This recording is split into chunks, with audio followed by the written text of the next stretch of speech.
Okay, I think I'm live. What's up, what's up? Wait, let's see. How the fuck do I see? Oh, there you go. FPS. Smooth as butter. So,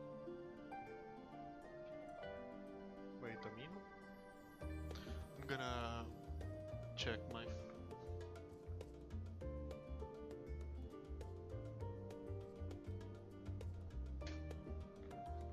Okay, everything is smooth so far.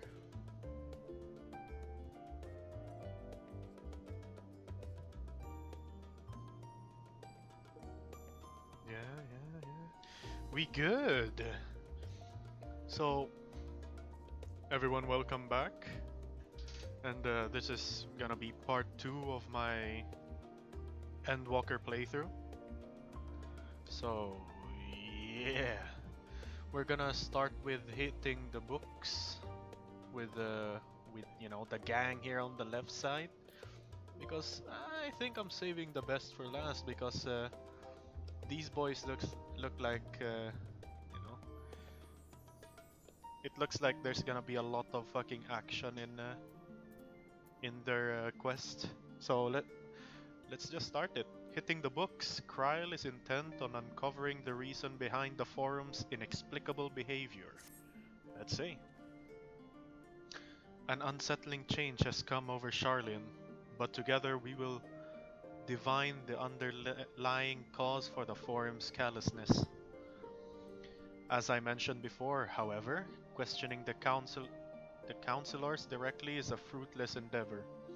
They seem to have already come to a consensus as to what and how little they are willing to divulge. Which is why I began scouring Charlian's archive of historical records for any hint of a connection to the final days.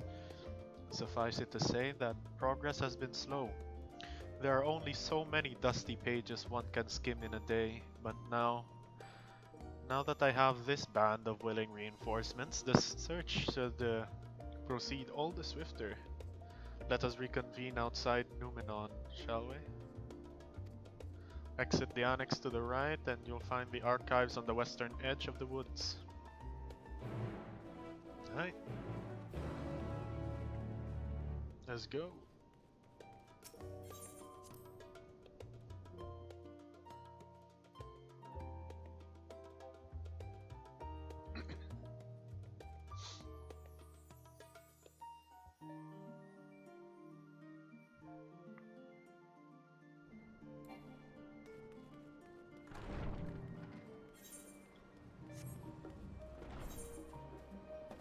Okay, so it's over there. Okay. Go to... This place is pretty cool. Good lord.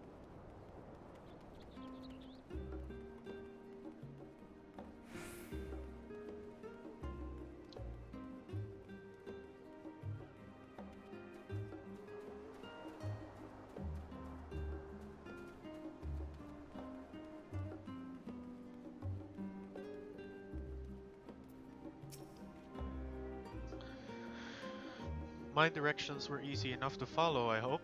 In any case, you stand now before the doors of Numenon, Charlian's grandest collection of books and tomes.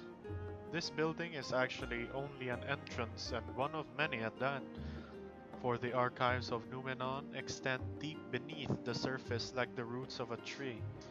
The vast halls of the Great Guba Library pale in comparison to Numenon's endless maze of subterranean chambers. Any citizen of Charlian is free to enter and peruse its shelves. Well, most of its shelves. Only Archons are afforded access to certain restricted vaults. I've dispatched Y'shtola and Draha to investigate those. Meanwhile, Alize and Alphino will help me continue my search through the stacks open to the general public. Your status presents more of a problem. As a non-citizen, you are only permitted to browse the first floor here at the entrance. Even so, there should be a number of books which touch upon Charlian history or foreign policy. Your task will be to find and study the relevant publications. I promise you a working knowledge of those subjects will make it far easier to spot the sort of clues we are looking for. Let us be about it, shall we? I've told the others to meet us at the stone benches over there once they've found some promising tomes. Happy reading. Oh, well. Let's go.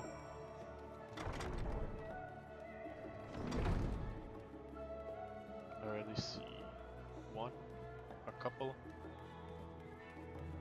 Yep. Yep, that's quite a lot. Stewards of Wisdom. During the chaos of the Sixth Umbral Calamity, Archon Yumkref, founder of Charlian, bore witness to the madness and savagery of man brought to the brink of despair. Upon raising a settlement on an island in the northern Empty, he instructed his people thus: renounce the ways of war and pursue enlightenment through knowledge and reason. The Charlians took to heart the words of their savior, and thenceforth served as stewards of wisdom. Upon a foundation of accumulated learning, they built a homeland unlike any other, a nation born from strength of minds rather than strength of arms. With knowledge of economics came shrewd trading, with knowledge of agriculture came bountiful crops. Engineering brought wells and sewers, ending squabbles over water. Wealth of expertise could be bartered for wealth coin, and the more their wisdom spread throughout the world, the more mankind as a whole would thrive. And so it was that no matter the trials and tribulations of the age, the citizens of Charlian would live by their founder's teachings. For the sake of a better tomorrow, for the sake of a brighter star, they would eschew the tools of war and with knowledge deliver the world. Pretty interesting.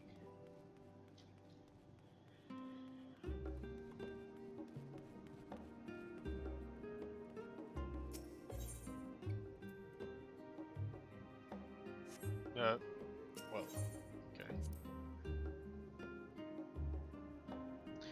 My beloved seeker of knowledge, have you ever put learning before your health and neglected to feed the rest of your body as you should? I too once engaged in such foolish practices, but one night engrossed in philosophical study, I had an epiphany. For all the world's mystery that drive us to reckless abandon, we have so very few years of life in which to achieve our goals. Thus do I share with you this mantra: I am forever 20 summers young.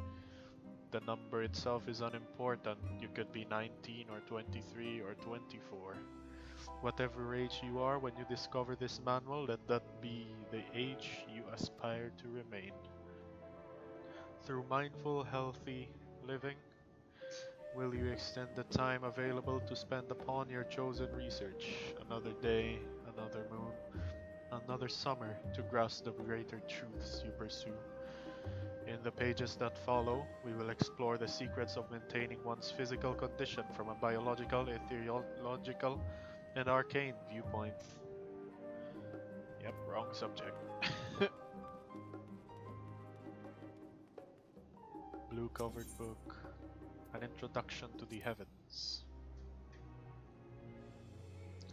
Have you ever gazed at the skies above and contemplated the mysteries contained therein? I speak not of shifting cloud patterns, but of the vastness beyond, of the sun and the twinkling tapestry of the night. Some think the dome above us to be a finite space. Yet among the leading thinkers of our knowledge, one scholar's depiction of a boundless sea of stars has firmly taken root.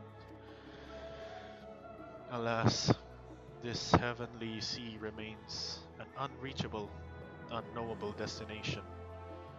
There are few indeed who can explain in satisfactory detail why our own star is believed to revolve around the sun. It was the technologists of Alag who came closest to understanding the laws which governed the starry abyss. It was they who launched Dalamud and sought to expand beyond our earthbound existence. Having read of their ancient ambitions, I wonder, has your interest in this field of study waxed or waned? What if I were to tell you that the eternal constellations were arranged differently in the distant past, that their positions continue to shift almost imperceptibly, but measurably as we journey into the future? Would it shock you to learn that the stars drift further and further apart, and may indeed do so forever? Are you eager to learn more? Book is the wrong subject. Fuck. I swear, dude. Leather-bound tome. Let's see. The voice of a growing city. In the 90 years which followed the founding of Charlian, civic policy and other matters of import were decided at the Ecclesia? Ah, I don't know. A public forum at which every citizen was eligible to speak. As the city's population grew, however, this format became increasingly impractical. The larger the number of participants gave rise to ever longer debates, resulting in significant delays of vital resolutions. Various measures were introduced in an attempt to curtail protracted discussions, but in the year 201 of the 6th Astral Era, it was ultimately decreed that Charlian would transition to a new form of governance. The nation would now be led by a body of 99 members, citizens chosen from amongst their peers by a means of a nationwide vote. Thus was the forum as we know it today conceived and created. Interesting.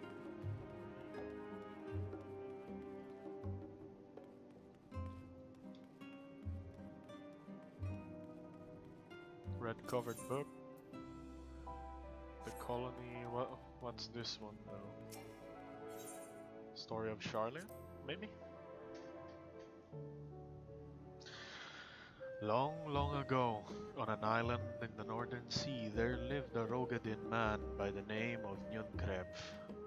Nyunkrep was a student of astrology, and he divined that a flood of terrifying proportions would soon sweep over the lands of Eorzea. So it was that he built a gigantic ship, assembled a crew, and set sail for that imperiled realm. The flood arrived as foretold, and to their horror, the strangely churning waters drove the people towards the ocean. It was there, however, that Nyamkref's crew hauled them aboard his ark. But the danger had not passed. A towering wave approached, threatening to smash the vessel to pieces. With only moments to spare, Nyamkref wove a mighty spell of teleportation and shifted the entire ship to safety atop Abalathia's spine. Refugees from the surrounding regions huddled there alongside them, but it was not long before disputes over the dwindling supply of food led to violence and bloodshed. Saddened by the sight, Nyamkref gathered to him his crew and his grateful passengers, and abandoned the ark to those reddened peaks. They journeyed to the coast, where they built a new ship, intent upon returning to the northern seas. They landed on the beach of an island and settled upon that very spot. That settlement prospered and grew, and in time it became the city of Charlian we live in to this day. Hey. Finally, Jesus.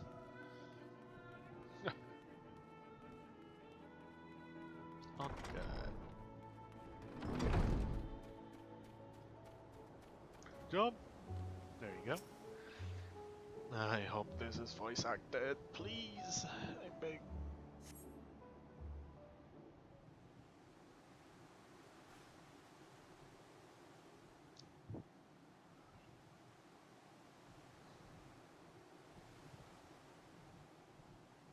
Oh fuck, okay.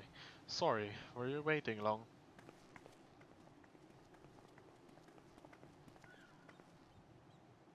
I wanted to make sure I'd borrowed at least a few promising volumes. Alphino and Kryl should also be along shortly. I was delayed in similar fashion.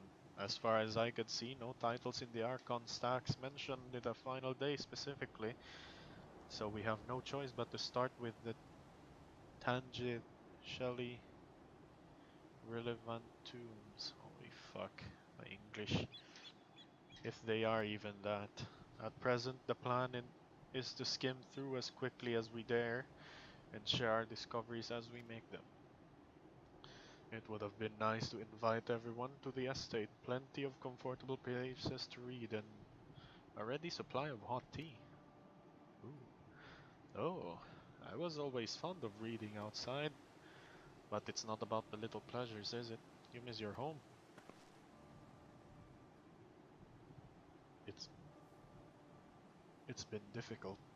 After our arrival, we managed to speak with one of the family servants and ask how things were. It seems our dear father has instructed the staff that even if Alfino and I were to return to Charlian, we were not to be allowed across the threshold.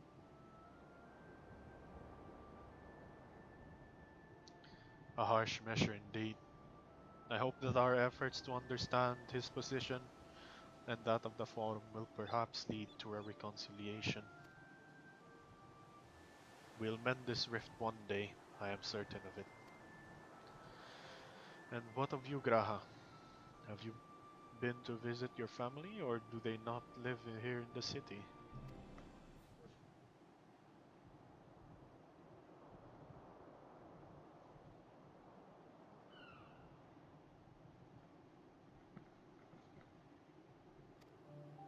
Fuck, I didn't read it. In the southern reaches of Ilsabard, in fact, for generations, my people have dwelt in Corvos, the coastal region opposite to the island of Thavner. The Alagans founded the city in that fertile land and by ship brought in the subjugated tribes of the Mikote to serve as laborers. Of course, the massive earthquakes of the Fourth Umbral Calamity brought an end to the Empire's reign, and when the Fifth Umbral Calamity froze the sea solid, many of the tribes still living in Corvos braved the journey back to Eorzea. My ancestors, however, chose to remain, that they might prevent the remnants of Allagan technology from being misused. Isn't Corvos under Garlean rule? Yes. For the past 50 years, yes, some semblance of local culture remain, as is the case for most imperial provinces, but Garlemald renamed the region Locus Amonus. When I was a boy, a nearby town came under the jurisdiction of an illustrious imperial family, the nobles of House Darnus.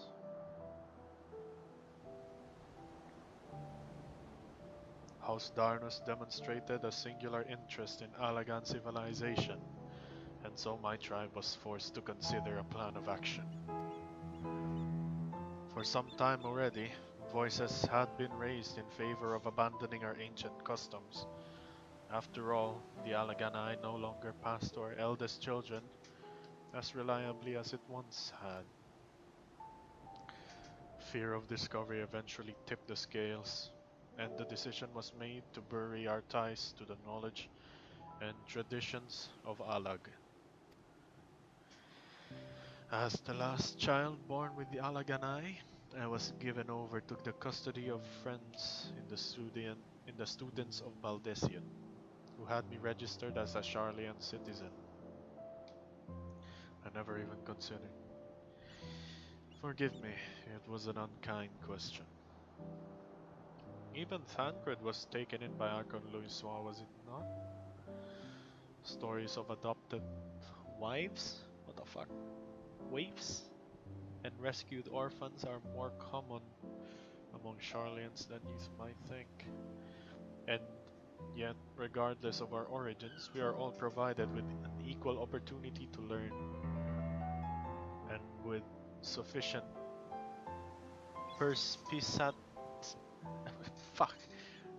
perspicacity, we outsiders can even earn the vaunted title of Archon.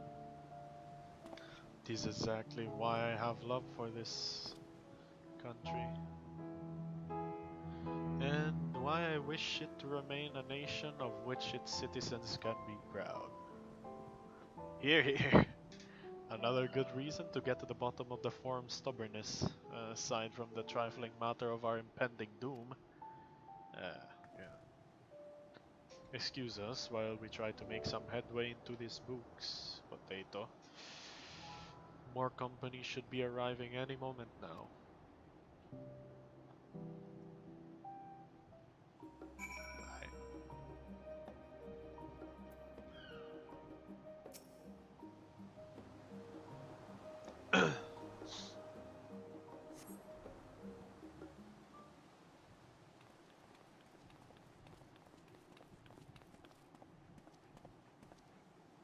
We've returned with our selections. Although I must say the pickings were quite slim indeed. Mistress Krile had already flicked through every history book devoted to disasters, and more than a few which barely made mention of them. As such, we will be looking into research papers on the Umbral calamities, as well as articles written by prominent forum members. Perhaps their knowledge of the final days comes from an unexpected source. Speaking of which, might I ask you a few questions related to the final days? I'm the only one here who didn't witness the events of Amorath firsthand, and fear I may be overlooking critical details. Oh, of course, dude. My thanks. Now, where to begin? First things first, what kind of phenomena did the ancients encounter as the final days drew nigh? Ugh. Ugh. Wait.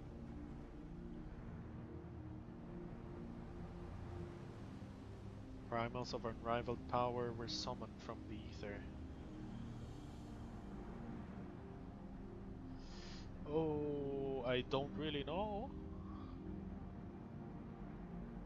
Yeah, primals, because, you know, Zodiark and Hydaelyn were primals, and the oldest and strongest primals at that.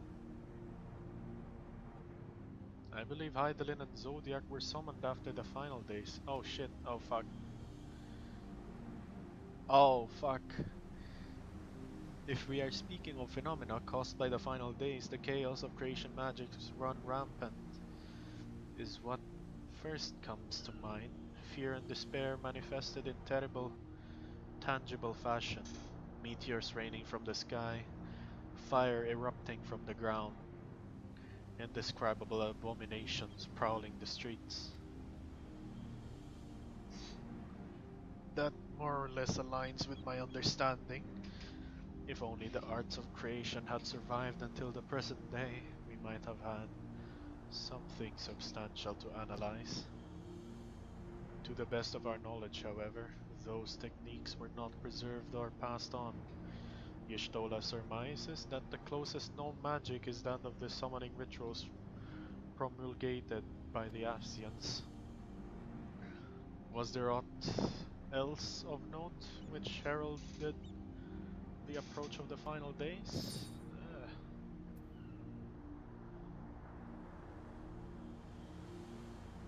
The entire star was engulfed by disaster all at once. They say it began with a keening sound from the land itself. What? I am so confusion. Alpino, you can answer this one. But in my opinion, they say it began with a keening sound. Let's see. Ah, yes, the Amorontines spoke of it, didn't they? We never hear this sound ourselves, of course, thrust as we were into the midst of the madness. But it seems that each and every one of the catastrophes was preceded by this ominous noise. Eventually, it resounded all across the star, and not even Amoront was spared. So the ground was crying out, you say? To be considered the harbinger of doom, it must have been distinctive, and probably quite loud. I'll have to speak with one of Numenon's mammoths, and ask after any books which make mention of such a sound. Last but not least, would you describe how the ancients sought to quell this unprecedented calamity? So, meaning, what the fuck did they do to stop it? So, they summoned Zodiac and Hydaelyn? Yeah, they summoned Zodiac, and then the others summoned Hydaelyn to stop Zodiac. So, okay, let's go. This is fucking interesting. Yes. Yes, with Elidibus serving as his heart, so many gave themselves in sacrifice to bring him into being. We do not know exactly how Zodiac brought salvation to the star, only that by his godlike will were the laws of nature set aright. Then, once the balance was redressed, the ancients offered up a further sacrifice to heal the ravages of the final days. Life sprouted anew, and it was these fledgling souls they intended to render unto Zodiac, a trade that would have allowed them to resurrect the shades of loved ones absorbed by the primals.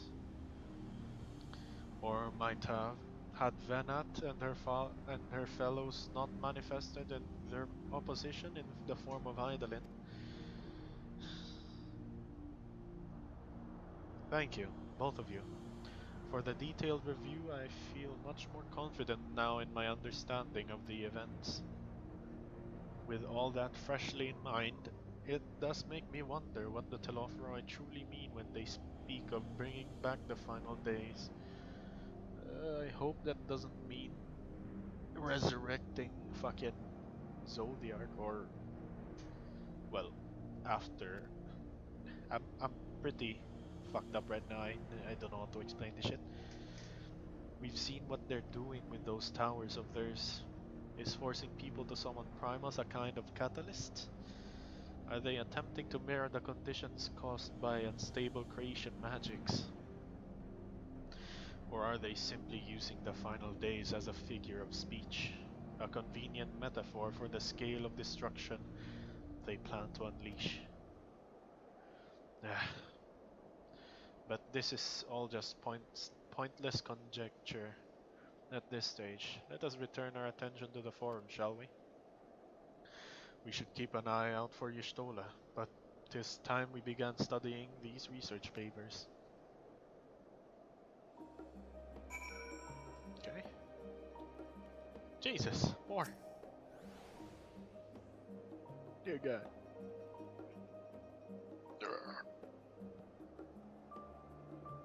That's some long waiting time, dude. Okay, Y'shtola. I'm the last, am I? Well, my extended research of the Archon stacks produced one or two possibly useful books, but I wouldn't get your hopes up. If you recall, Urianger learned of the source's reflections from the Gerun oracles. For its potential to cause panic and confusion, that tome was deemed apocrypha and sealed away in the Great Guba Library. 'Tis even less likely that knowledge of the unsundered world, not to mention the horrors of the final days, would be left sitting on a shelf for any curious scholar to find. It stands to reason then that my colleagues, be they archons or councillors, should perforce be largely ignorant of the subject. Yet, when you confronted Master Fortunaut with the knowledge of the Telophori and their machinations, he scoffed at the suggestion that they posed a threat.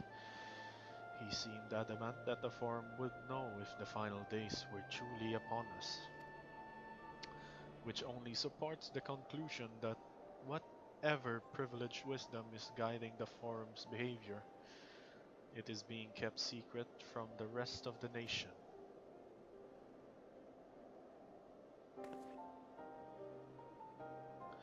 Not that I mean to excuse myself from reading Duty.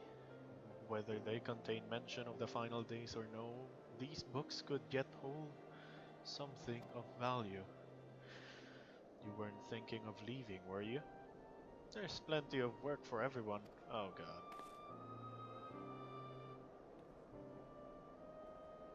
Please, no more reading. I need water. What?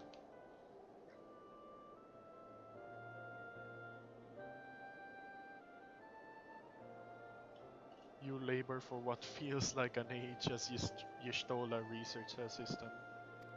Shit.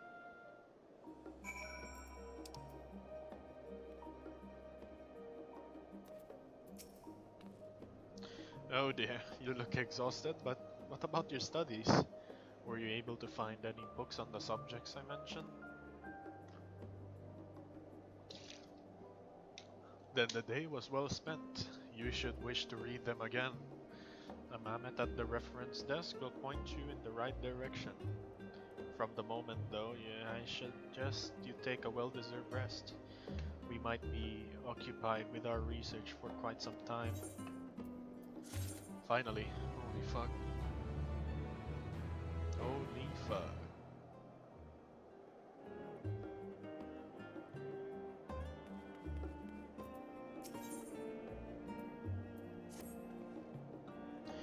Ready for a tea break, potato? I know I am.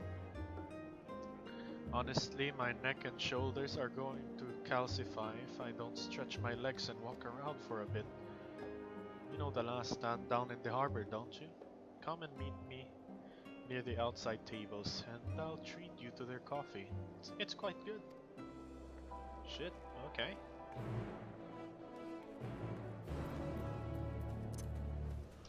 Hey.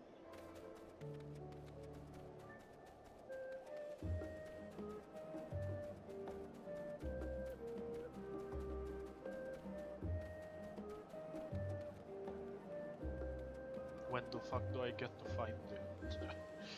God. What's over there?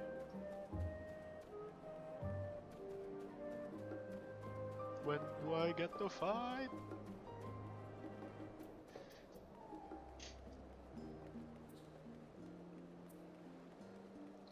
But yeah, I've been really enjoying Warrior. It's a really... well, I've been enjoying it because it was easy as fuck to learn, but yeah, that's basically it.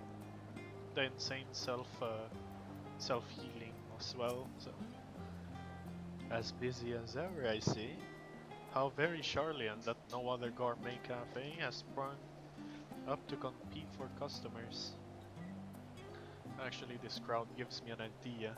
Before we place an order, why don't we ask a few questions to gauge the mood of the city?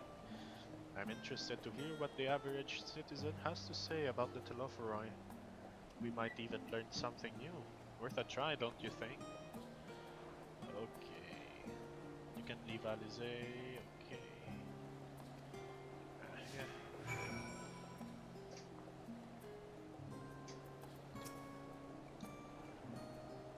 Wait, what? What is it? Can a man not enjoy a moment of private respite? If you're looking to share a table, then I respectfully request that you look elsewhere. Holy shit. You misunderstand, sir. We were simply wondering if you knew of the Telophori. These enemies of peace have promised an end to all we hold dear. Oh, you're that house Leveyer girl, aren't you? And this woman with you is obviously a foreigner. I'd heard you were disowned for helping outsiders indulge their barbaric whims. And here you are giving truth to the rumor. Thank you to leave me be. I've naught to say to the likes of you. Well, I must apologize. It was foolish of me to expect an ounce of civility from one so enlightened. Come, potato. Rude, motherfucker.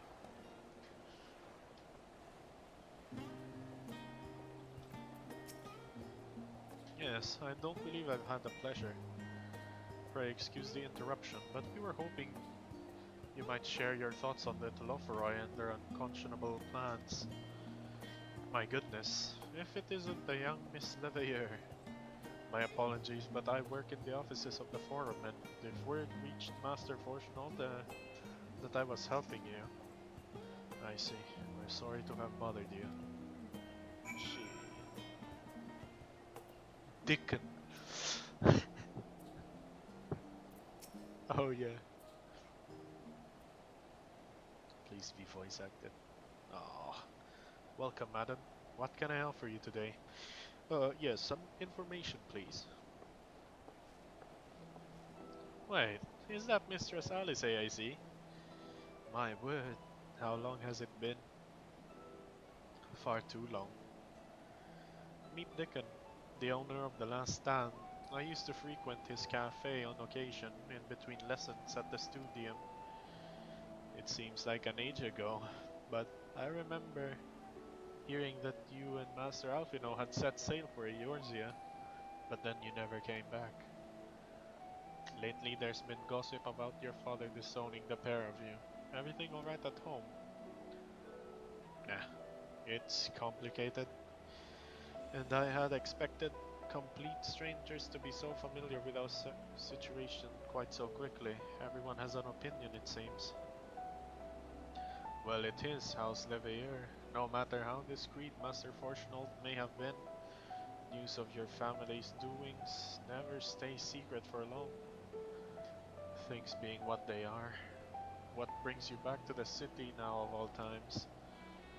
We have questions that only Charlian has the answer. Tell me, Master Dickon, have you heard anything about an apocalypse called the final days? What? Like the end of the world? Nothing like that, I'm afraid. And what's that? And that's what you're here to find? Information on this apocalypse? Yes, whatever we can learn. Unfortunately, your patrons appear to be unwilling to speak with me. I wish there was more I could do to help.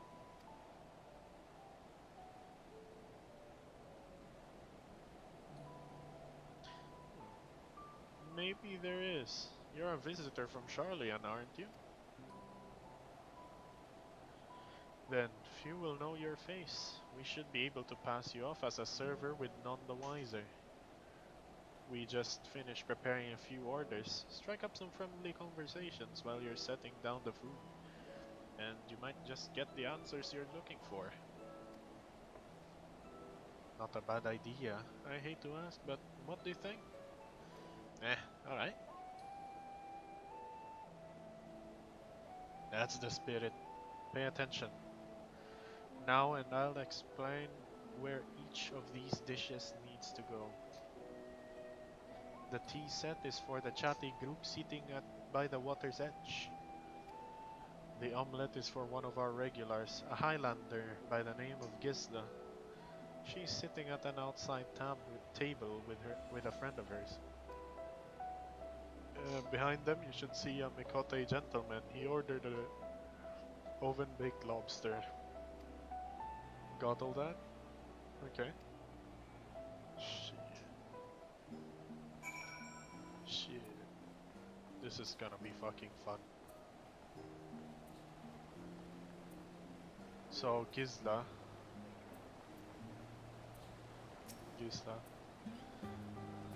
So, the Gazette featured a piece about the so-called champion of Eorzea. They say this barbaric hero has prevailed in a multitude of battles, like some avatar of perfected violence, and it's almost uncanny how close you match the given description. What an odd coincidence.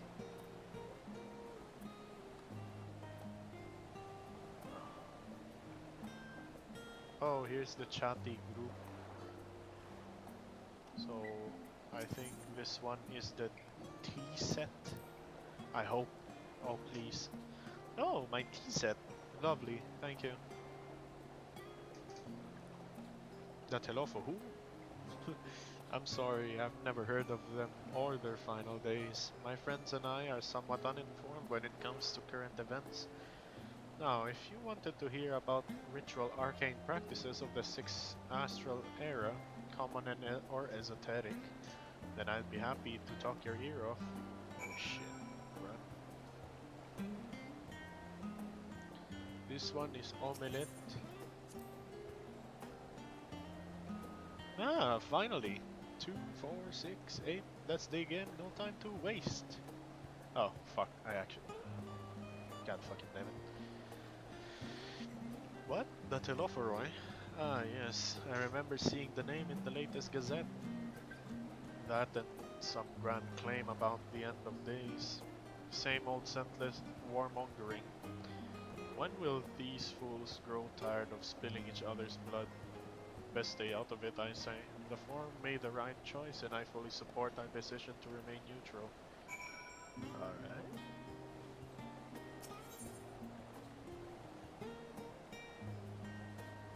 The oven-baked lobster. At last, the oven-baked lobster is mine! You have no idea how long I've scrimped and saved and suffered to afford this heavenly dish. Oh, how would I love the lobster right now. The final days, this is the first I've heard of it. Although that would explain why my friend has been rushed off his feet. It must be so busy to be a gleaner. You don't know what a gleaner is? They're collectors of a sort. Travel the world procuring things that we haven't got here in Charlie, and priceless books, unusual live specimens, and so forth. So, named for those folks who trail after the reapers in the field, picking up every grain which was missed. Aye, by all accounts, gleaning is a most meticulous and demanding profession. If these Telophoroi make good on their audacious threats, then many uncatalogued rarities could be lost forever. Why else would the cleaners be buzzing about in such a frenzy? Watch the harbor and you'll see what I mean. They're carting loads in the docks all day. It's never been this hectic before, not like this.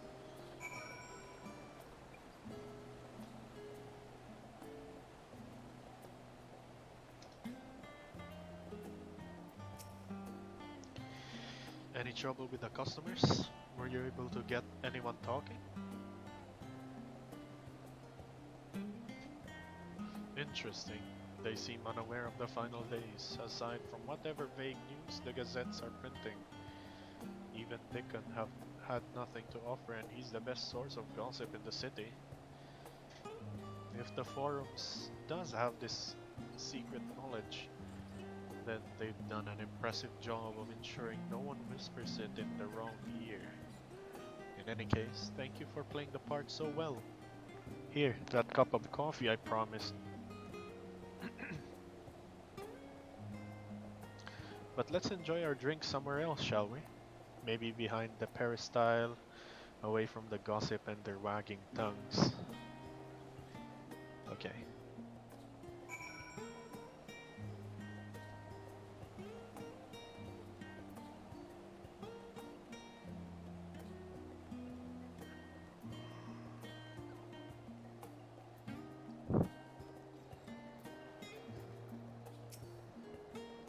Yes, this should do nicely. Out of the wind and out of sight. Please. Voice acting, I beg you, save me.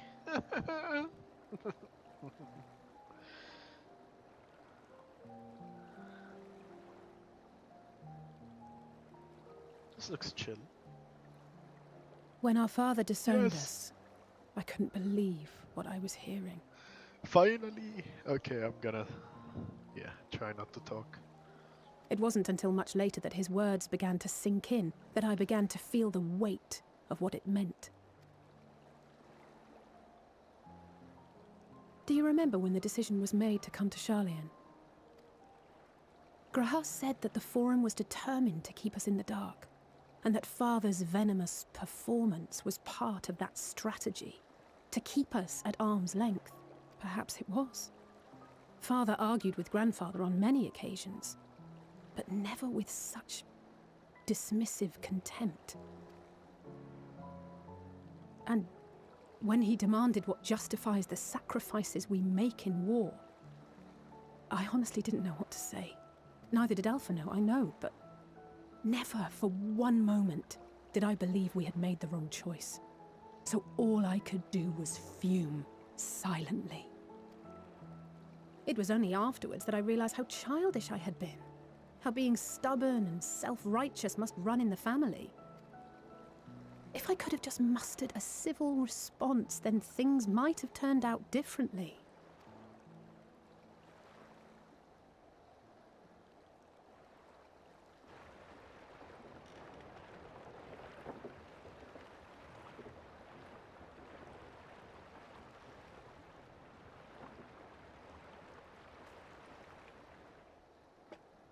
They must be ferrying goods to Labyrinthos.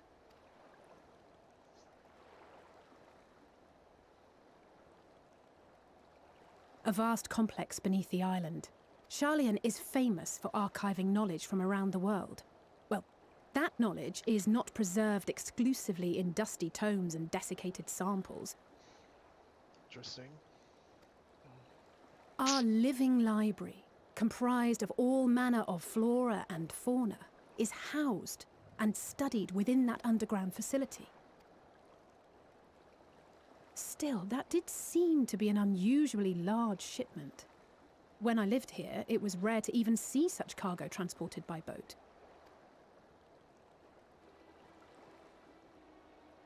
Wait, didn't you hear something in the last stand about the gleaners coming and going more than usual? Well, I think they're the ones we saw manning those boats. And gleaners answer to the Forum. Oh, baby. If the appearance of the Telophoroi prompted this sudden burst of activity, then Labyrinthos may hold a clue as to what the Forum is planning.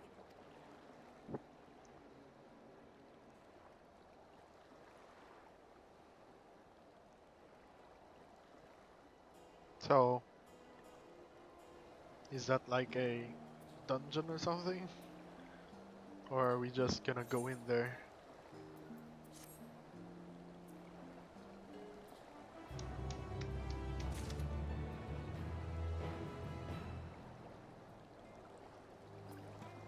Um. Oh, there you go. A labyrinthine descent. Oh, very interesting. We should tell the others what we've learned about the Gleaners. Go on ahead on Numenon, and I'll join you in a moment. Master Dickon will want his cups back.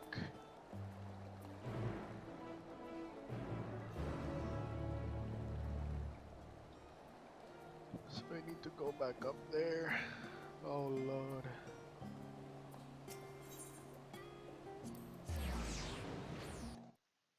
Lord have mercy on me. What the fuck? I think there's a massive delay right now. It's probably because I'm streaming.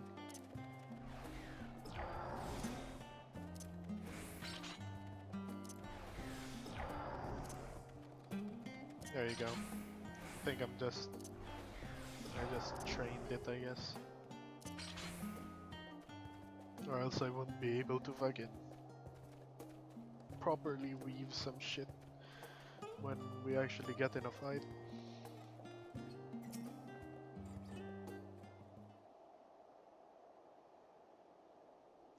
Welcome back, Potato.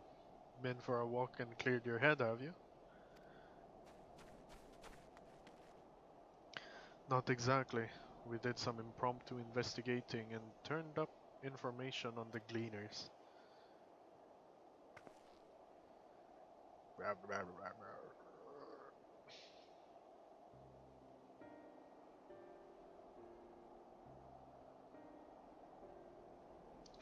It makes sense. The Gleaners take their requests directly from institutions and bureaucrats, but as you say, they ultimately answer to the Forum. A sudden and significant increase in Gleaner traffic and in cargo. It certainly gives the impression of an overarching plan being put into motion. Let us see what theory we can build from the facts.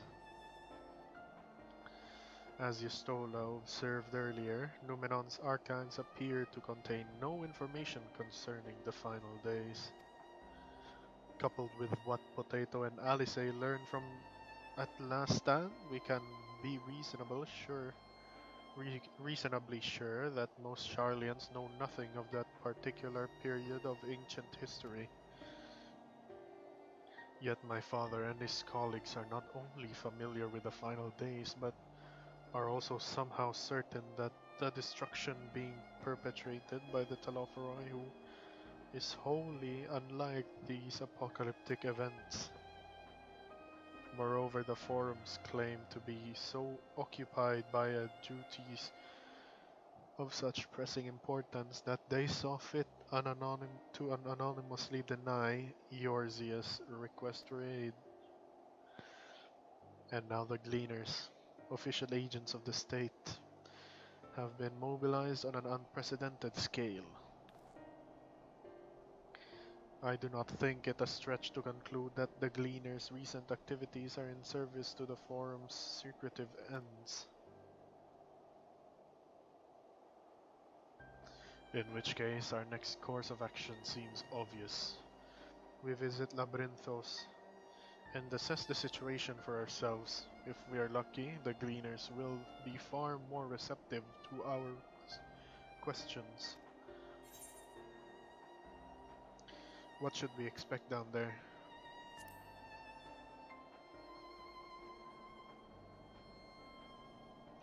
Oh, I would hate to spoil. No way. Please. As for myself, there are a few subjects I should like to research. I may join you later, but feel free to leave behind your borrowed books and be on your way. I'll see to it that each is returned to its proper place.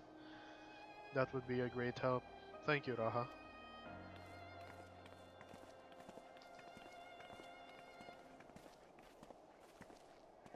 Let's head down the stairs over there and I'll show you where the entrance is. Sure.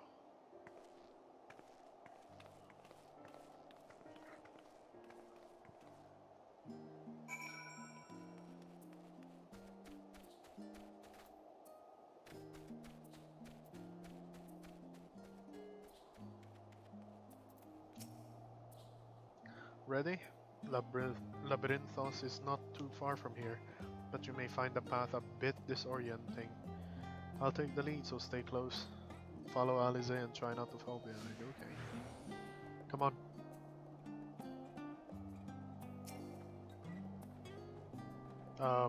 Okay, try not to fall behind. Lmao. You're slow as fuck, Alize, holy shit. It's pleasant here amongst the trees. Oh well. Yeah. This is... Dude. Can't even walk the same speed as her, what the fuck? Now we run. Try to keep up. Okay, run then. But I'm not even in the sprint button. Keep to the path, straight ahead.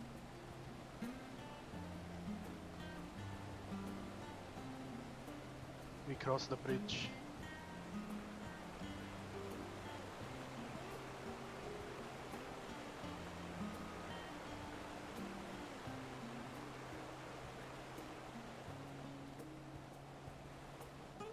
Up here.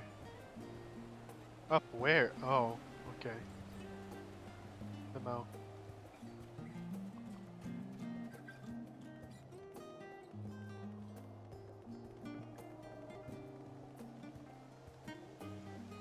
The Rostra, not far now.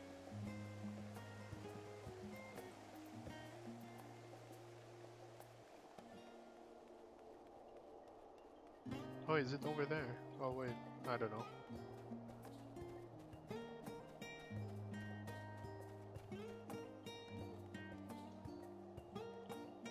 Here we are, though this door and down through this door and down the stairs. You did remember to attune to the shard back there, didn't you? It will make your life much easier if you need to come back in a hurry. Otherwise, we should keep moving. Okay, I'm gonna attune to the shard.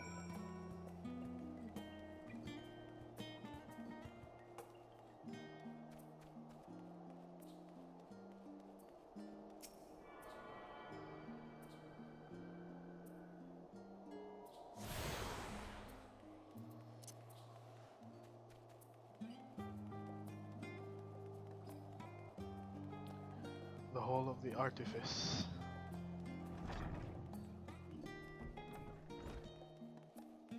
Oh, the Hall of Artifice.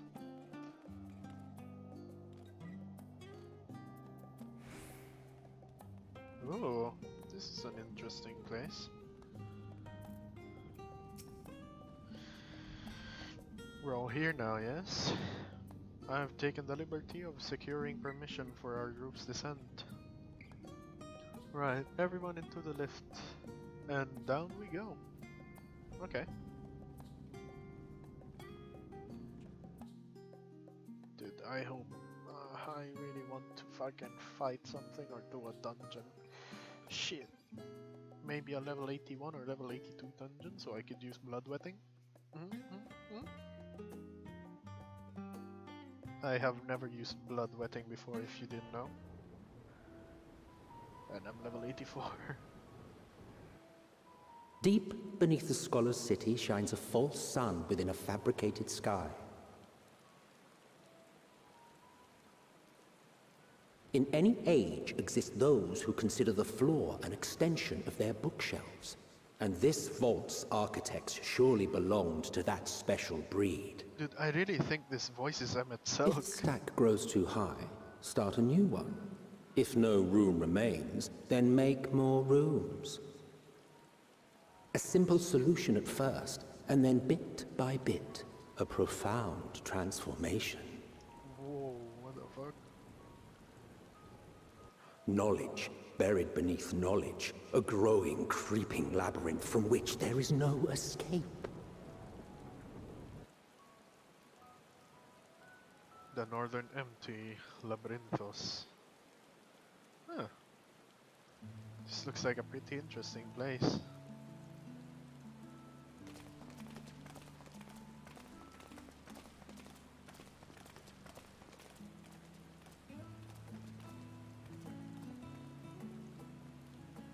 Not what you expected.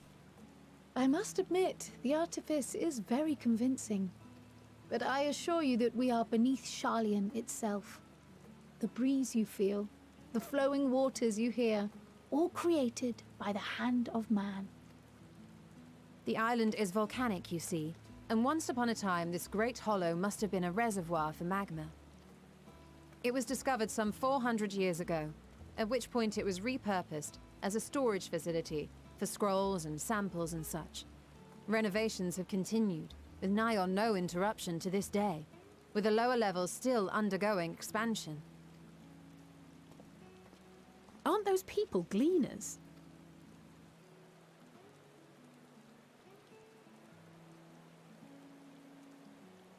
Aye, judging by their dress.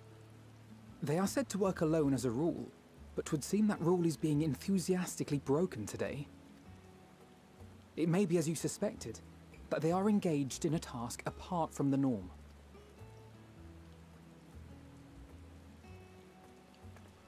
Let's spread out and get some answers then. Let's go.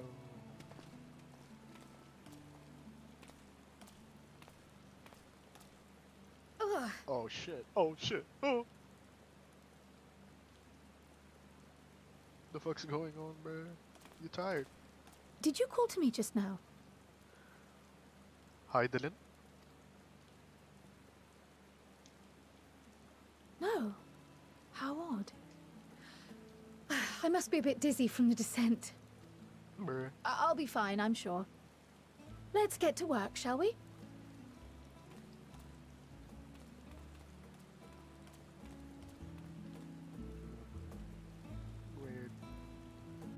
interesting. Interestingly weird. Oh, okay, yes, yes, yes. Oh yeah, baby.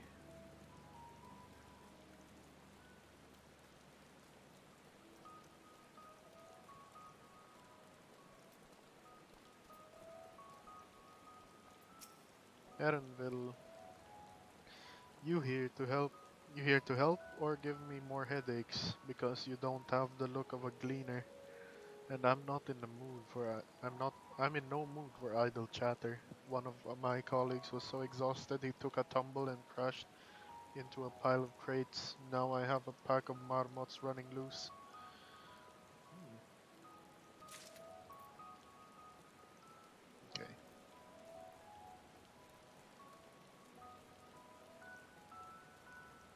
Tiv. Let me think. Let me think. The Rhea seed should be item 1058, cumin seeds 1059, snarlberry 1060, or are they 1061?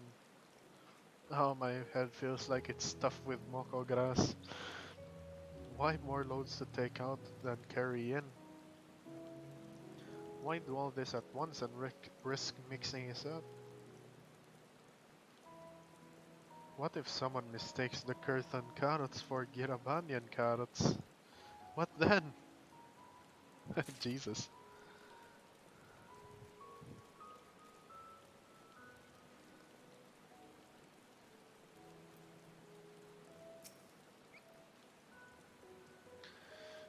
You want to know what I'm doing?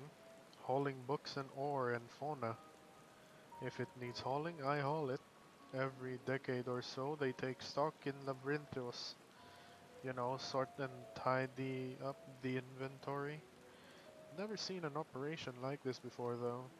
They just did one a few summers ago even. Then with no warning at all, this mess gets dropped in our laps. Orders from on high. Damned if I know the reason. Could be that they're changing the layout, eh? Preparing for the next big expansion. Yeah, interesting indeed. Any luck, Potato?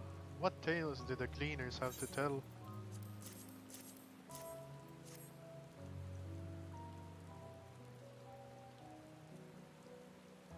So this grand operation began without warning, and for every item they bring in, they're sending more inventory somewhere else, huh? That would explain the haggard faces I've been seeing. We were right. The forum is definitely up to something, and they're turning Labyrinthos upside down in the process.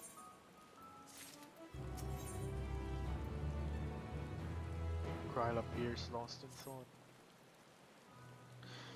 We would do well to learn more of what specifically the Gleaners are being tasked to do, as well as who tasked them to do it. If you're game, Potato, I have an idea. Didn't one of the Gleaners you questioned say something about escaped marmots? Perhaps if you were to help him capture said creatures, he might be inclined towards a more friendly and enlightening conversation. In the meantime, I will turn my charms upon this Gleaner here. We can compare notes afterwards. Happy hunting.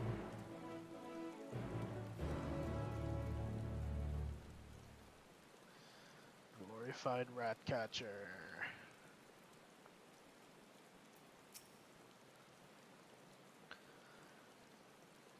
You wish to help me find the marmots?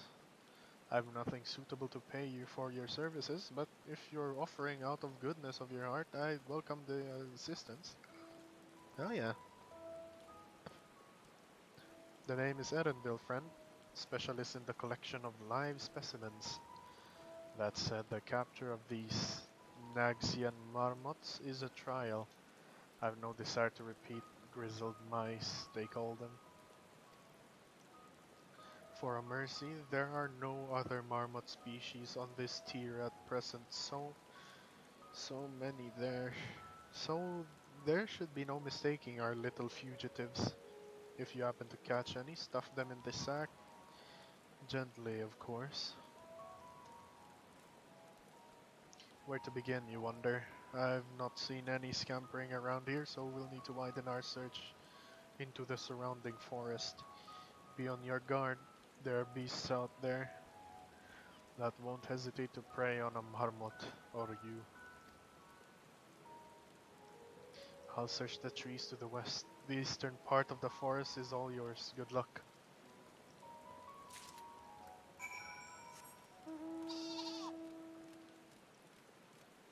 Hell yeah. What the fuck is that thing? Jesus. That thing looks fucking massive. It's a troll. Oh my god. Oh, up there there's a violet thing, purple thing, whatever you call it. Okay. Grizzled mouse. Hunting coyote. Shit, my guy.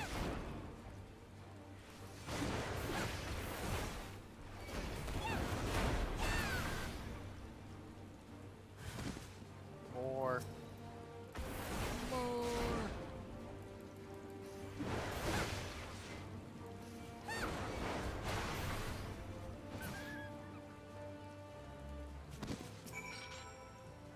Chirp, squeak.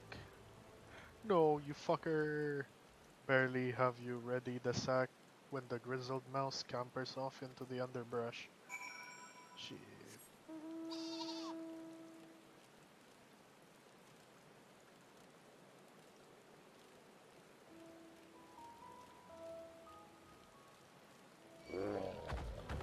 Oh no. Oh no. It's a troll. Oh my god.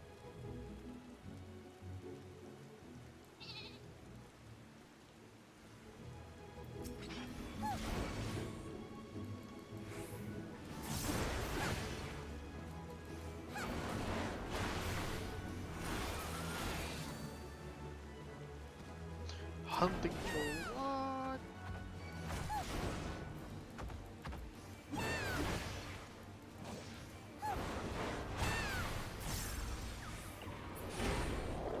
Kaboom. Rat sack. Oh yeah, baby. Oh no. Oh please. The rodent nimbly and shit. Oh god. We're gonna encounter something fucking massive in it. This is gonna be fun.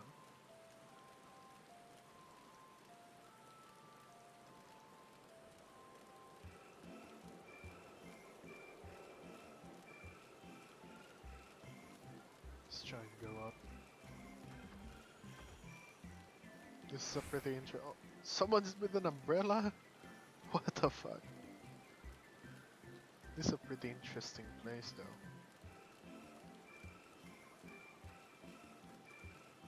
Oh, I see it. Chirp. Okay, rat sack. Squeak, squeak. More prepared for its speed. This time, you succeed in closing the sack over your elusive quarry. Yeah, baby! Oh my god.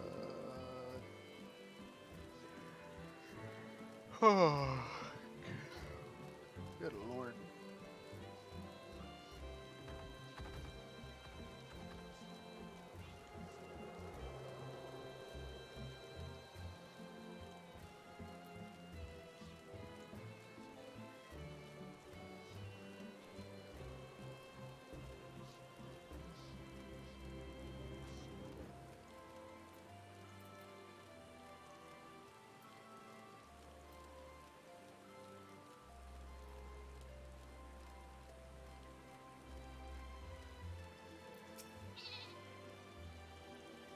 How did you fare? I tracked down 3 of the pack, which leaves 1 accounted for.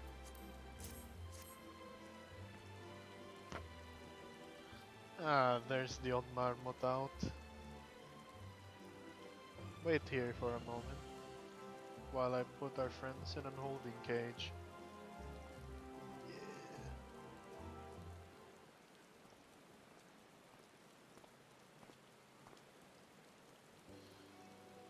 Thankfully, the marmots seem to be unharmed. They've held up quite well in isolation, but it's much too soon to release them into the habitat. It's a good thing we were able to recapture them so swiftly. You have my thanks.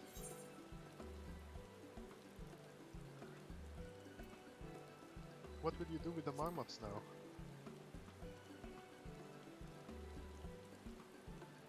That's for the forum to decide. They are the guiding authority behind Labyrinthos after all, and this job was but one small part of this great inventory of hers. Suitable for consumption and easy to breed, those were the two conditions I was given for the stock. I was instructed to procure. I don't know what the forum has planned for these creatures, but at the very least, I doubt they'll be served for dinner today or tomorrow. There you are, Potato.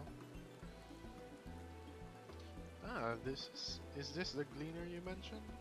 The one who was looking for lost marmots?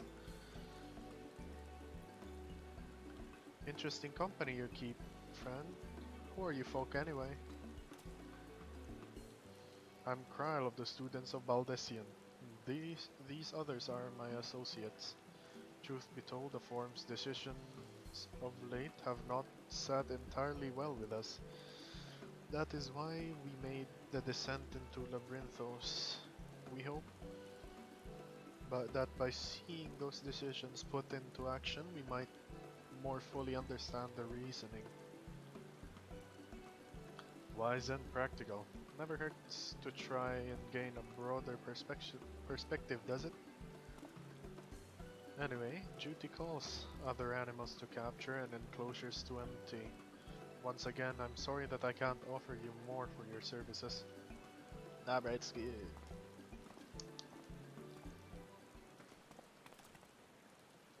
Did you learn anything new from your friend there?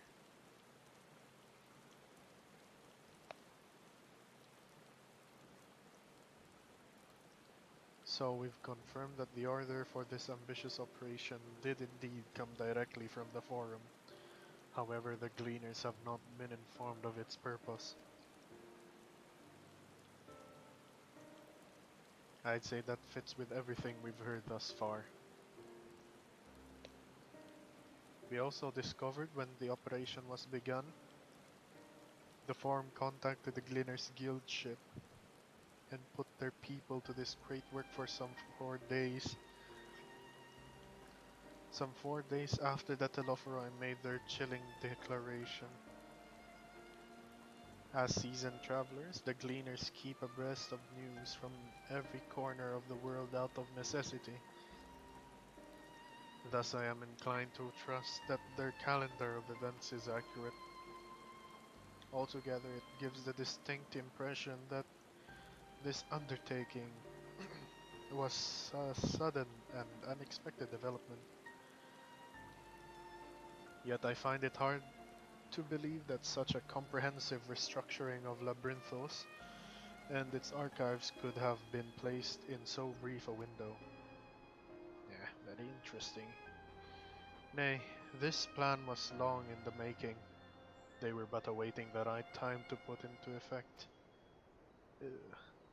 And the Telophorai's declaration was what set it all in motion? It seems likely, but let us not leap to conclusions just yet.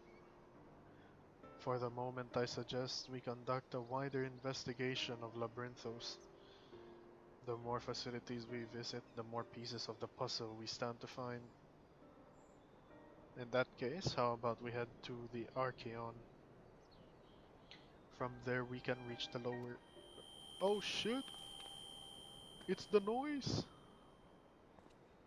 Kryle, what's wrong? I'm fine, truly.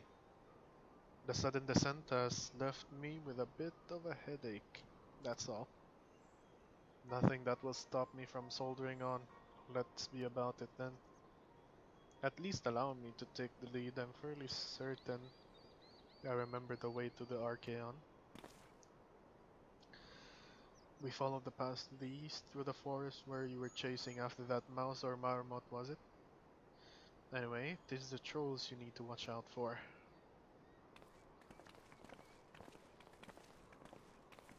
Oh boy.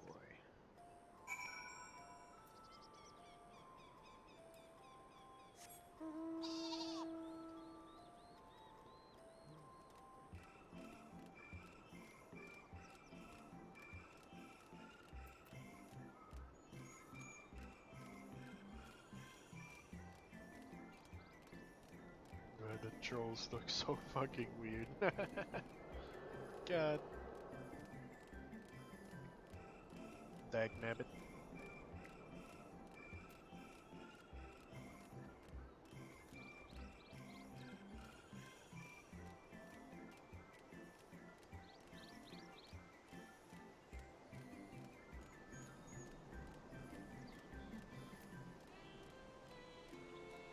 There you go.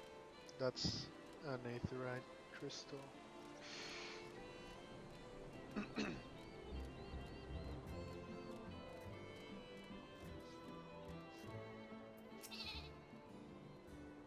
Behold, the Archeon.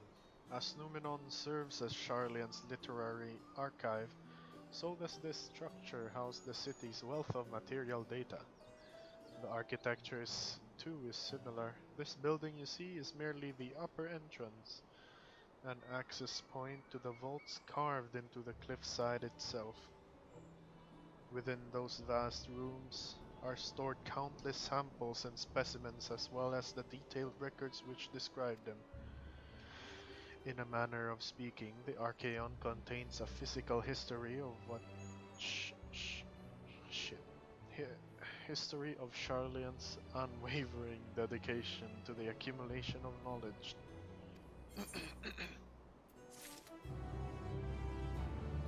Okay, let's go. Well, we won't learn anything of value standing out here. Let us proceed into the main building and speak with the custodian.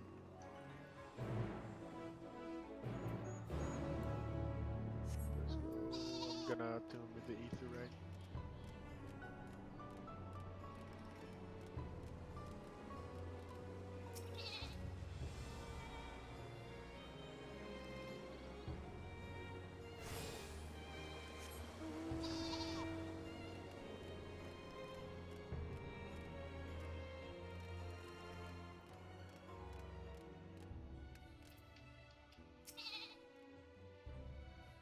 Voice acting, please. I beg you.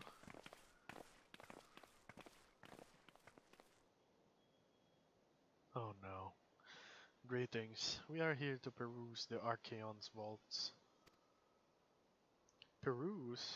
You are clearly not gleaners, then might I ask your affiliations? We belong to the students of Valdesian, but is that relevant? I was given to believe that the vaults, those open to the public at least, were open to the public. Ordinarily, yes, that would be the case. At present, however, access is restricted.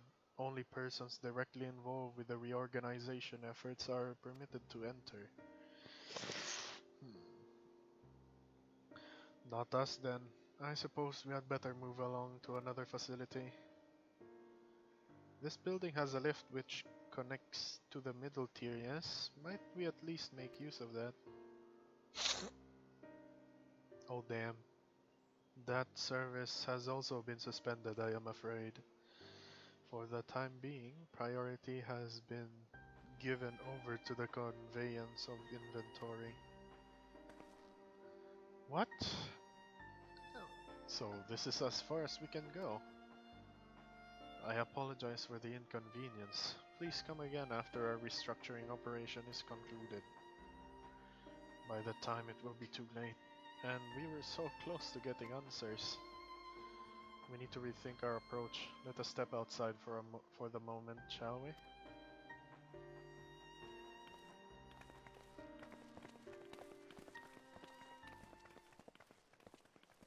Students of Baldessian.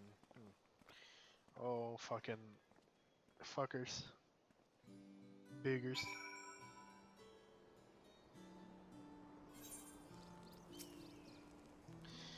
We are at an impasse. As we have no other leads, I should like to pursue this one further. But I doubt that our stone-faced custodian will be swayed by heartfelt pleas. We must seek another means to access the lower levels. It is likely that the people in this area are involved in the restructuring in one way or another. If we were to integrate ourselves, they might allow us to accompany them on the lift. Let us look around. Surely someone is in need of a few strong backs to lighten the load. Oh baby. That's a fucking frog. It disappeared.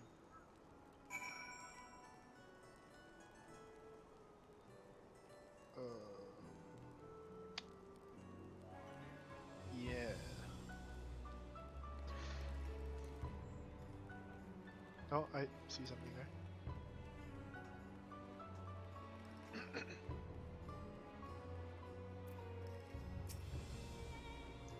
Am I taking the lift? Oh no, we're just students. They won't let us into the Archaeon, even though we found... Actually, we have no idea what it is we found. There's no records of such a creature anywhere. But it was wandering around tranquility, and so we thought to donate into the vaults. Oh shit. Oh, this little squeal, don't you think? Anyway, I suppose we'll have to take care of it until the Archaeon is open again. Fuck.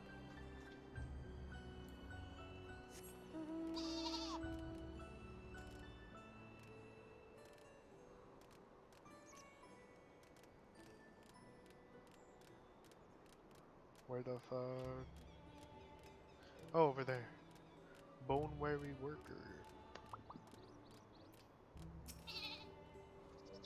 What's that? Take you down on the lift with me? Sorry, but not a chance. I've been up and down all day and only now have I finally found a spare moment to rest. I did see a gleaner fellow heading out the gate there. Oh, I did see a gleaner fellow heading out the gate there though. Shouldering a large pack engaged in some manner of task. Maybe he'll be headed down below after he's done with whatever it is he's doing. Okay, sure.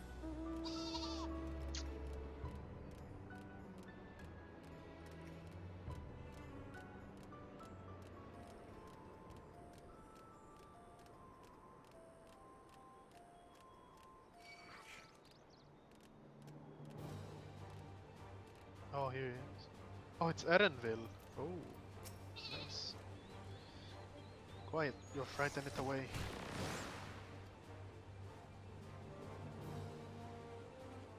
Ah, it's you again. I don't mean to be rude, but I'm in the middle of another task. The cloud kid I need to capture is close, very close.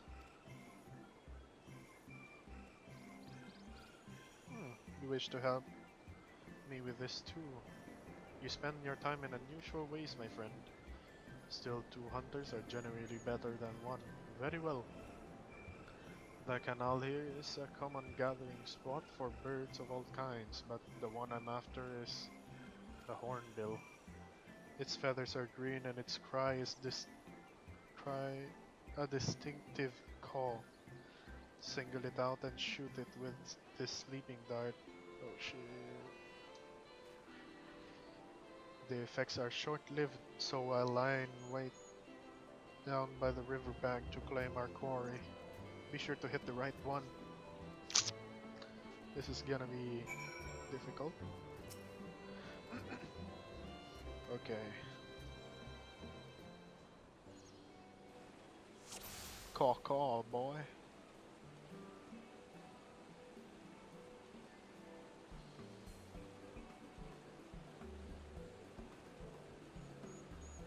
Green. Caw.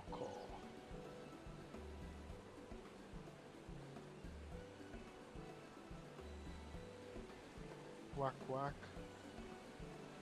Cuckoo. It's probably that.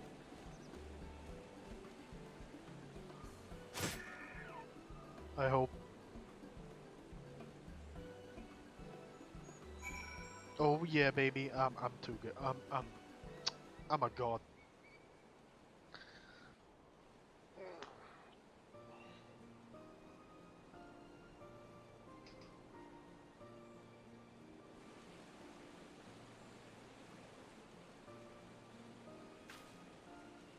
Yeah, baby.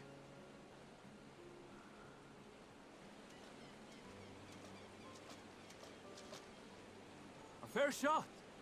Oh, voice acting. Nicely done. Let me truss this one up and I'll make my way over to you.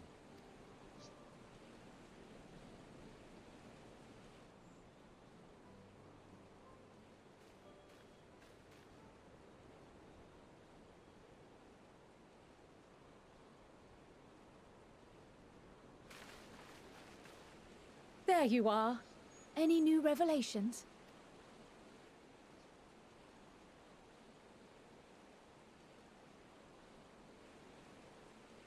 So you met with that gleaner again, this time to capture a hornbill. I understand catching and bringing in creatures from the outside, but what's the point of chasing after ones already here? Oh, it's a simple thing, really. Occasionally, we remove specimens no longer needed for study, or those we've had difficulty raising. But we can't simply turn them loose. Safely returning such creatures to their native habitats is another facet of a gleaner's duties. But not in this case, I'm afraid. I've been asked to bring the bird below.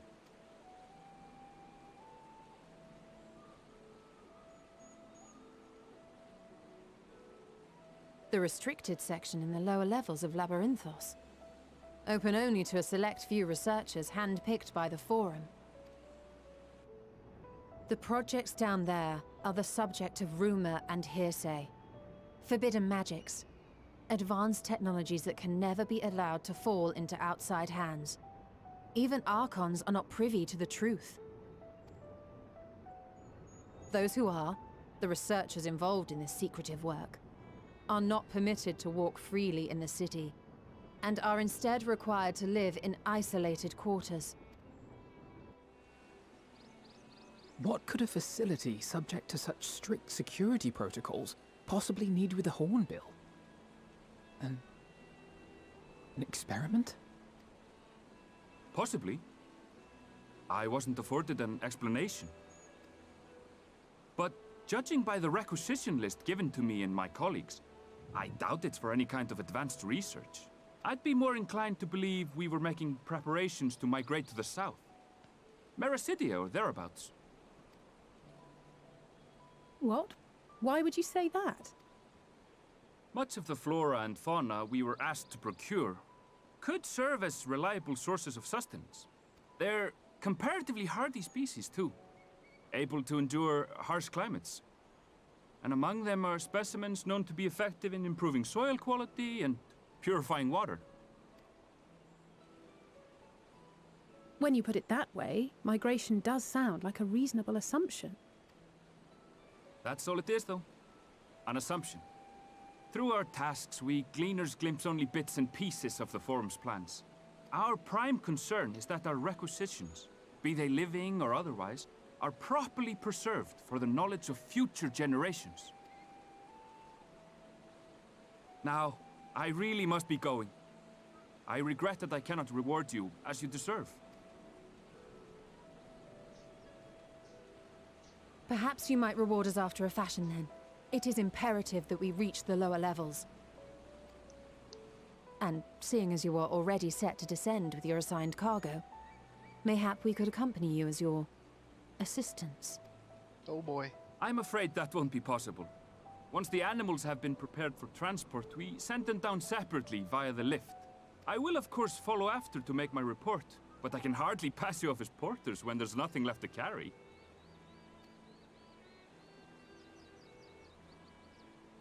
Indeed. Pray forget I said anything.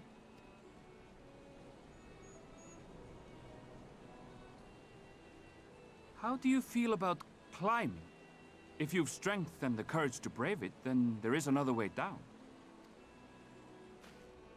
This path leads to the 33rd facet, a mine shaft excavated during one of our expansions of Labyrinthos. While I cannot guarantee that the passage is safe to traverse, it should provide access to the medial circuit below. I never even knew such a place existed.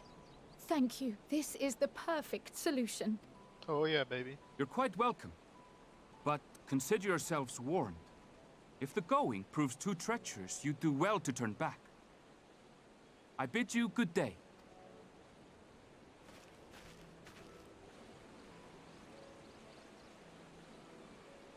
Well, turning back is hardly an option, not when we've come this far.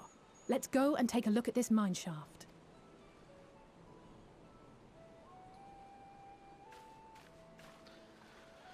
Oh, please be a dungeon. Or I don't know.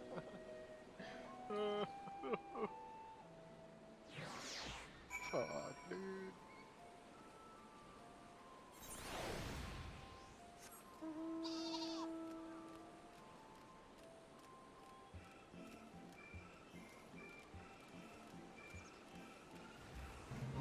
What the fuck? Oh! A fate. Oh yeah. Oh yeah. Let's do this thing.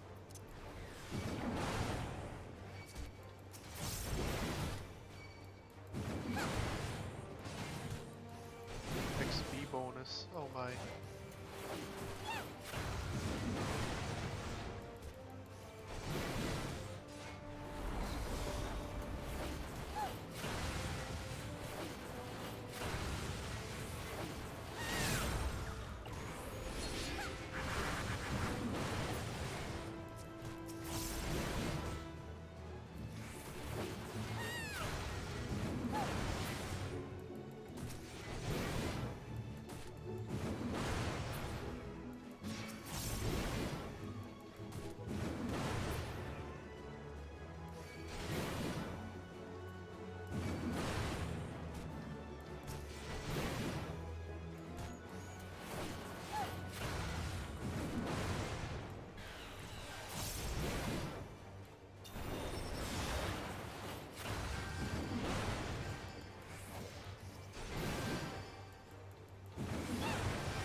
Holy shit, bloodletting, baby.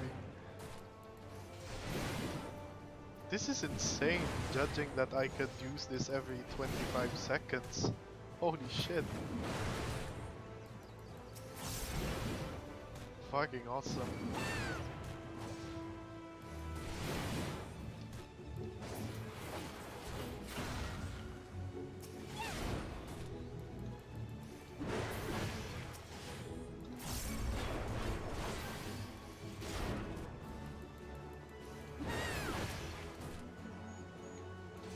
Oh fuck. God damn it.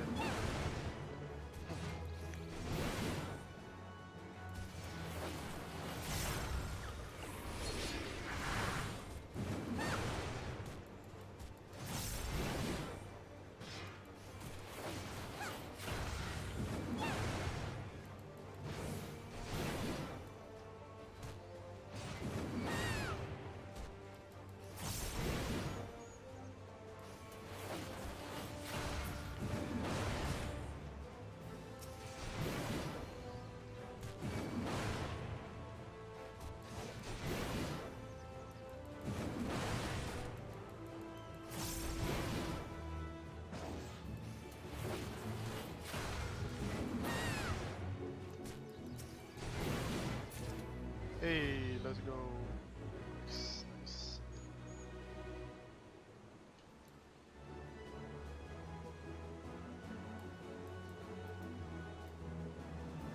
Okay, I'm still not out of combat.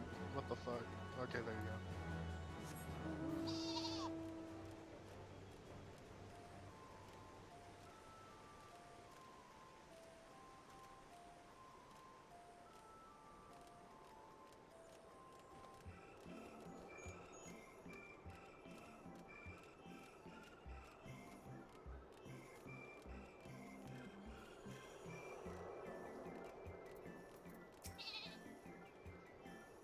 This must be it, the entrance to the mine shaft.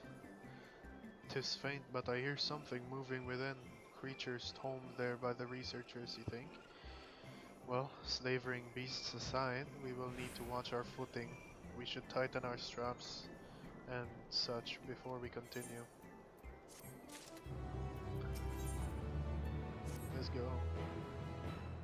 Assuming everyone's tightened their straps and checked their gear, then I say we head on in. Given the terrain ahead, though, it might be wise to leave some distance between us. We don't want to be stumbling over each other if it comes to a fight. Take it slow and don't forget to check your surroundings from time to time. We can meet up again at the other end of the tunnel. Ah, shit. So it's not a dungeon.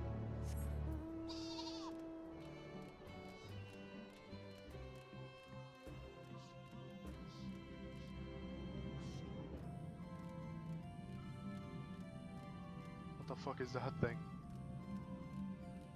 Mithril cap. Okay. Oh, it's ugly. Oh my god. What the fuck, man? Fucking abominations.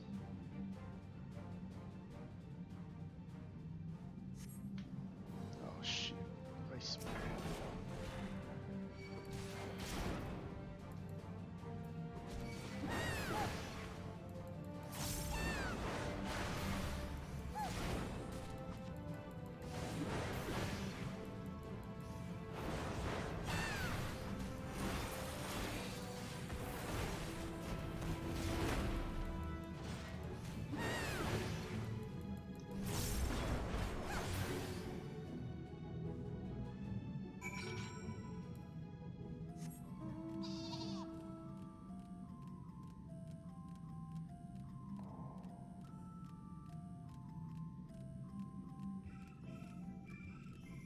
God, mithril caps are so fucking ugly.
Everyone seems to have made it through without incident.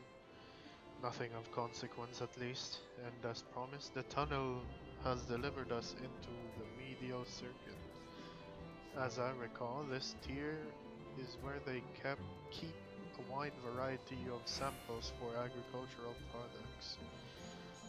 If Erenville's assumption holds true, that specimens are being collected in preparation for a great migration, then we should see evidence of such plans in the area's research projects. Let's follow the path to the nearest farming facility and see what we see.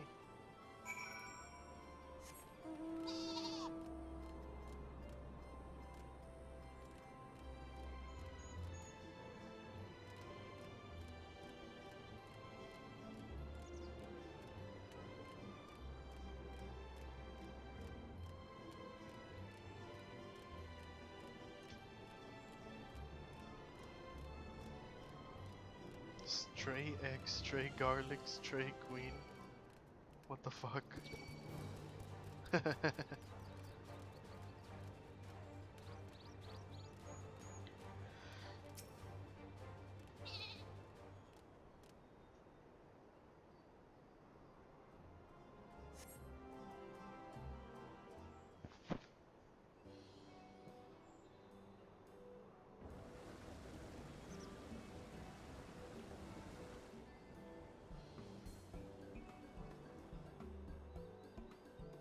Aha! Now I know where we are. This is Medial Agronomics.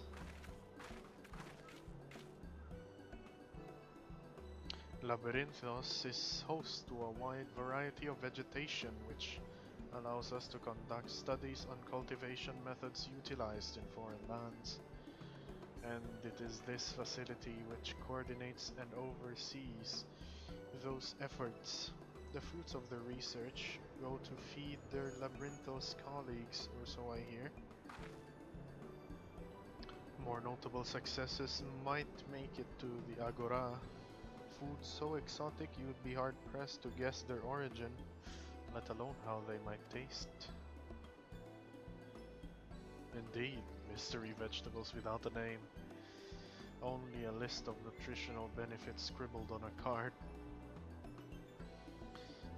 I see no gleaners hereabouts, yet these workers seem to share that same sense of urgency. It is possible they know something of the forum's plans and their underlying motivations. Worth looking into, wouldn't you say? See what you can coax from the workers. The rest of us will do the same or cast about for useful clues.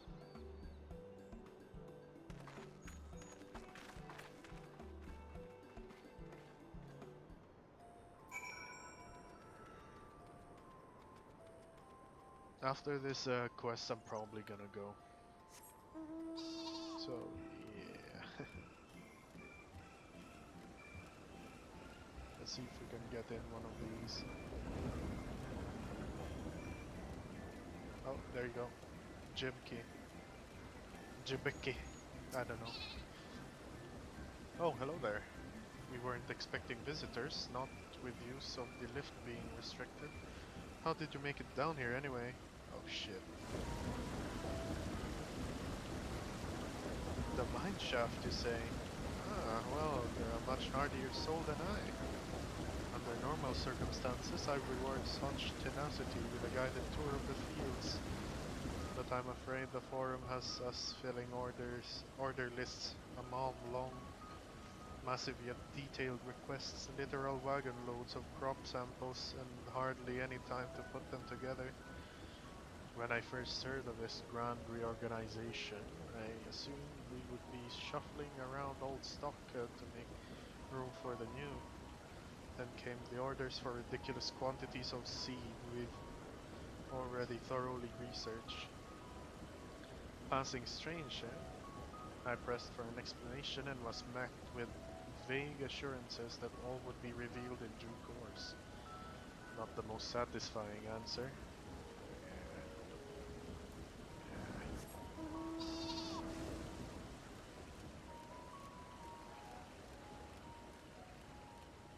Harried harvester. What crops are we raising? Well, as you can see, this one is a variety of grape. Only needs a good source of sunlight to grow, and the conditions here are nothing short of perfect. Hardly surprising given that it's native to a particular locale in the very place upon which Labyrinthos was modeled, a region in the south of Ilsebard. It boasts remarkable habitat diversity, allowing for myriad flora and fauna to thrive.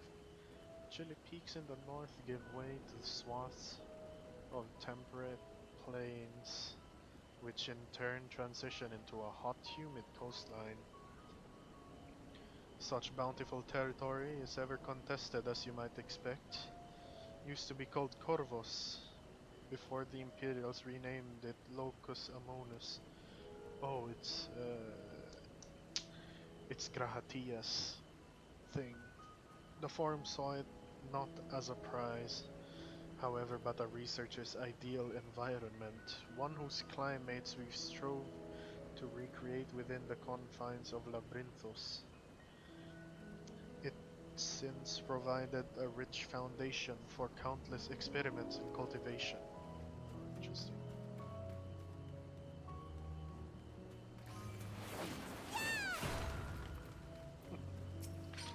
Overwhelmed laborer. Do I have aught to be taken down below. More than I can carry and then some. Most of our stocks is sent via the cargo lift, but some has been earmarked for aerial transport. Hence the stack of crates atop that hill over there. Gaunts holding the lot up the slope was a job and a half. Okay.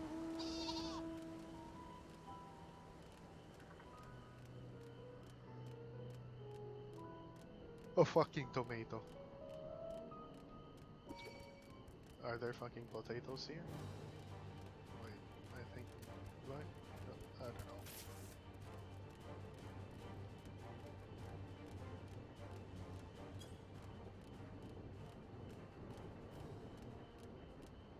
Who the fuck is that? Okay. I probably need to go up. Fuck. Okay, I'm gonna circle around. Shit. Yep, I'm gonna... my god, dude.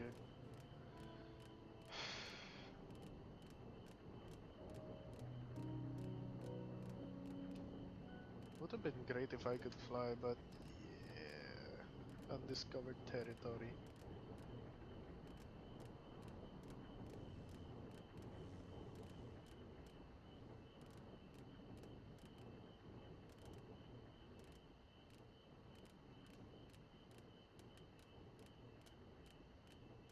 Oh, here we go. Oh my god.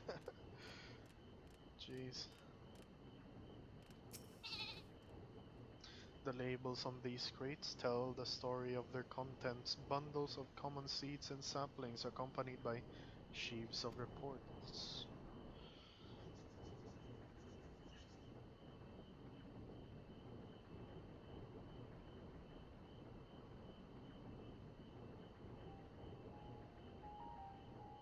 What are these? Lilies? Some special shit?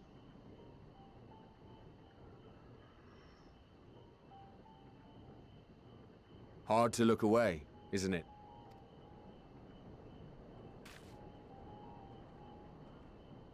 But they're more than pretty flowers.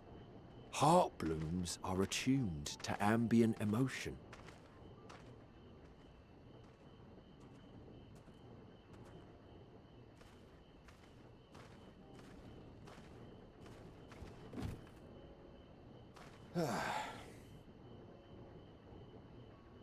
You don't seem convinced, but believe me, it's true. This ashen grey, for instance, it mirrors the anxiety and urgency of those working nearby as they rush to fulfill sudden orders. Intense feelings like those spur the petals to change colour. Bright glowing hues in the presence of joy, dark subdued shades for frustration or despair. Yet even with the collected wisdom of Charlian at our disposal, we've yet to identify the underlying principle of this empathic effect. And there are other mysteries besides. Although the flower is extraordinarily long-lived, its low reproductive rate has made it difficult to find younger populations growing in the wild. With too few sightings to map its distribution, and no closely related species to track, we've been unable to pinpoint its land of origin. To further complicate matters, every culture, even dimly aware of its existence, has given it a different name and mythos. Our attempts to study it via the historical record have been an exercise in frustration. As an avid botanist myself, I should one day like to unravel the Heartbloom's secrets. But I'm afraid other duties must take precedence. I will leave you to your thoughts.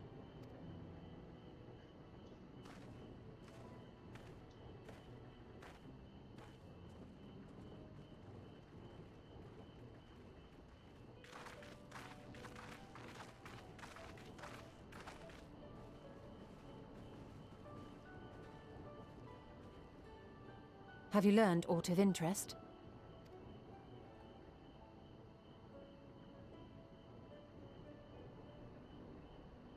A flower that reacts to one's feelings? Strange. I must say, I have never heard of such a thing.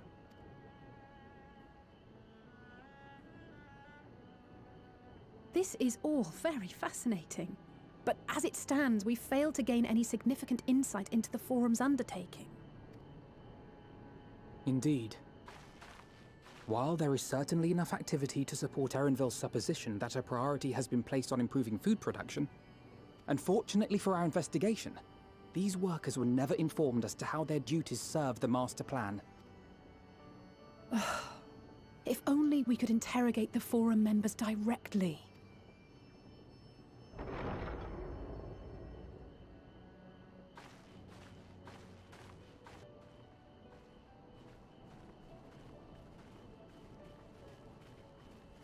Isn't that the entrance to the Archaean?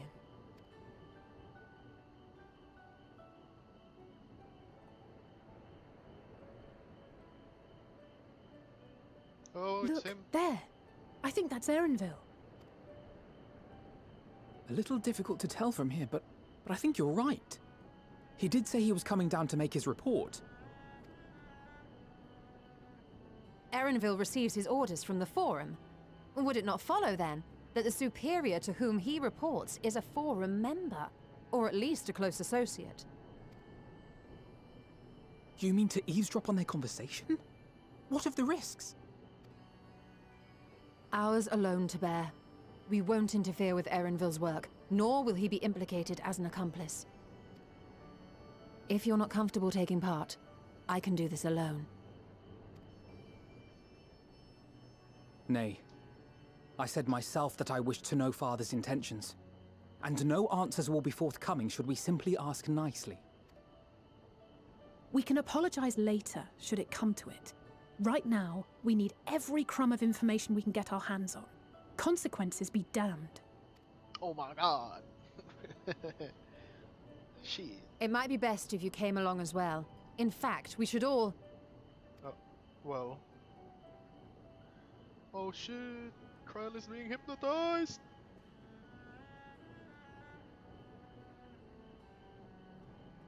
Kryl?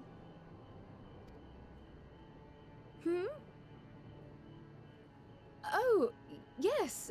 That certainly sounds like a plan. I'm glad you agree.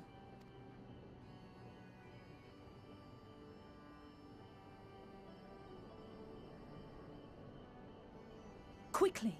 Erenville is on the move. We need to get closer before we lose him.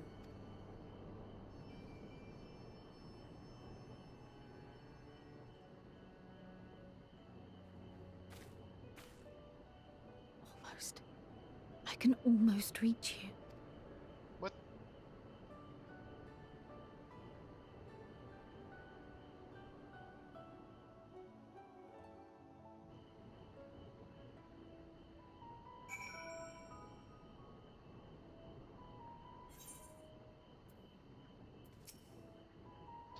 Is Kryl feeling unwell? I've never seen her so distracted. Keep an eye on her, but keep moving too. We cannot let our quarry slip away. Okay.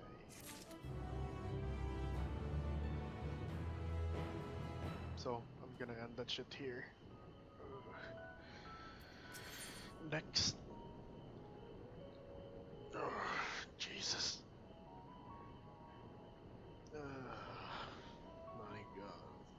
So next one is gonna be the full report, warts and all. Alize is not about to let Erenville out of her sight. So yeah, this is gonna be the next one. Next stream is probably gonna be tomorrow.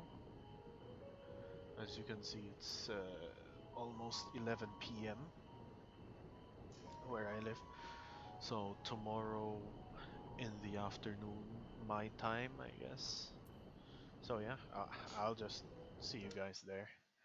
I hope you guys have enjoyed, and I will see you in the next one. Bye bye.